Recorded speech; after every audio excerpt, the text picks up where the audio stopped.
নিয়মনীতির তোয়াক্কা না করেই মৌলভীবাজারের মনু ও ধলাই সহ বিভিন্ন নদী, ছড়া ও কৃষি জমি থেকে প্রতিদিন মেশিন ও ড্রেজার দিয়ে অবাধে চলছে বালু উত্তোলন।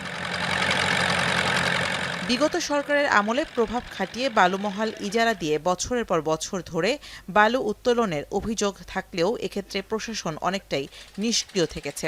তবে সরকার পরিবর্তন হলেও থামছে না বালু তোলার মহড়া।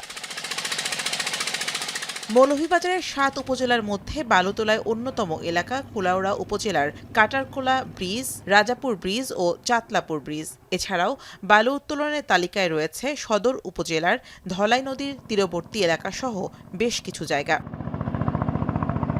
এদিকে অবৈধভাবে বালু তোলার ফলে নদীর তীর প্রতিরক্ষা বাঁধে ভাঙনের পাশাপাশি নদীর দুই পাশে থাকা বসতভিটা, স্কুল, মসজিদ সহ হুমকির মুখে ফসলি জমি। বালু পরিবহনে ভারী যানবাহনের চাপে ভাঙছে রাস্তাঘাট জানিয়ে বিভিন্ন সময় মানববন্ধন করেছেন স্থানীয়রা। 12 ইঞ্চি ডেজার পাইপ দিয়া থাইন গাং থাকি ওবাদে বালু, মাটি, ফলি থাইন তুলদাম। এই খেলার মাঠটা বালু দিয়ে এবং বড় বড় গাড়ি দিয়ে অলরেডি দখল করে নিয়েছে এবং এখানে যে মাঠের কোনো, এটা সরকারি মাঠের কোনো অস্তিত্ব নেই। 10-15টা 20টা মেশিন, 30টা মেশিন কিনারে চলতেছে। এখন এই চলার কারণে আমরা খুব কষ্টের মধ্যে আছি।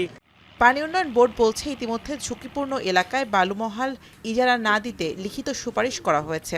আর দিন দিন বালু উত্তোলনকারীদের দৌরাত্ম্য বাড়ার কারণ হিসেবে জেলা প্রশাসনের গাফিলতিকে দায়ী করছেন পরিবেশ কর্মীরা। বেপরোয়াভাবে বালু উত্তোলন হচ্ছে।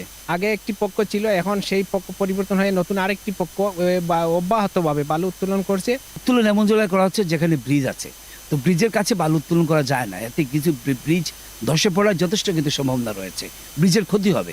যারা বালু উত্তোলন করছেন তাদেরকে আইনের আওতায় নিয়ে আসতে হবে। এবং দ্বিতীয় বিষয়টি হচ্ছে এখানে শব্দ দূষণ হচ্ছে।